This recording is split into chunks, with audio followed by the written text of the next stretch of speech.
Carol Vorderman's public criticism of Keir Starmer, the new Prime Minister, for cutting winter fuel payments, as she expresses in an article published this morning in the Daily Express, is a notable interplay between politics and celebrity activism. Vorderman, well known as a presenter and a public figure, has voiced her disapproval of the Conservative government and is now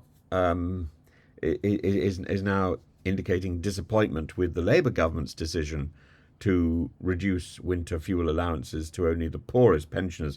And this move, which slashes support from approximately 12 million to fewer than 2 million pensioners, has been met with sharp disapproval by Carol, who's called for an apology from Starmer, while acknowledging that wealthy pensioners, herself included, in the near future might not require that financial aid. She's stressed that such drastic reduction was astonishing and unjust. I think what she doesn't add in her article is the speed of that reduction, the speed of that imposition.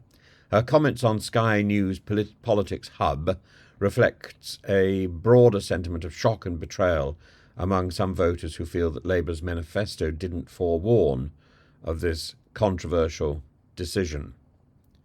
And in response to these criticisms, the Chief Secretary of the Treasury, Darren Jones, has defended the cuts, citing an inherited £22 billion fiscal gap from the previous Conservative government. Well, of course, that doesn't actually start to show until 2028, and it's perhaps a little bit of an exaggeration. But, the last Conservative government had multiple failings, and it would be disappointing, I think, if the present Labour government were constantly to be referring to the failings of the Conservatives. But, it didn't stop the last Conservative government from constantly referring to the failings of the previous Labour administration for 14 years.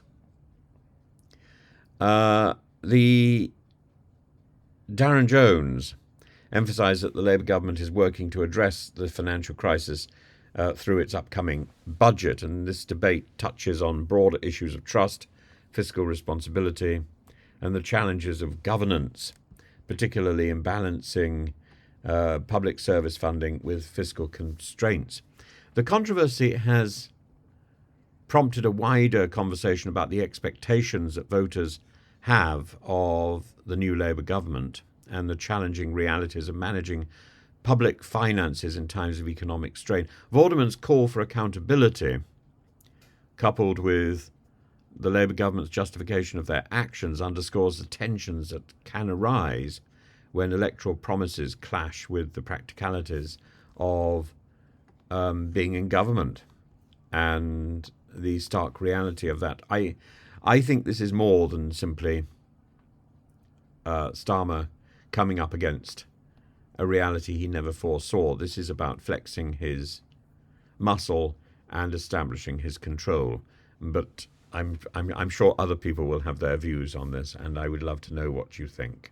If you agree with me, if you think this is a great shock and, like Carol Vorderman, you want an apology, or if you think that it's the right thing to have done. I would like to point out that the Conservative government did try to trim the fuel allowance itself, and this fuel allowance was something that was put in place by Gordon Brown, and Gordon Brown had otherwise not been that respectful to pensioners and pensioners' savings. So there's quite a history to this story, and it's certainly not as simple and as straightforward as it appears. I'm not trying to justify Keir Starmer, by the way.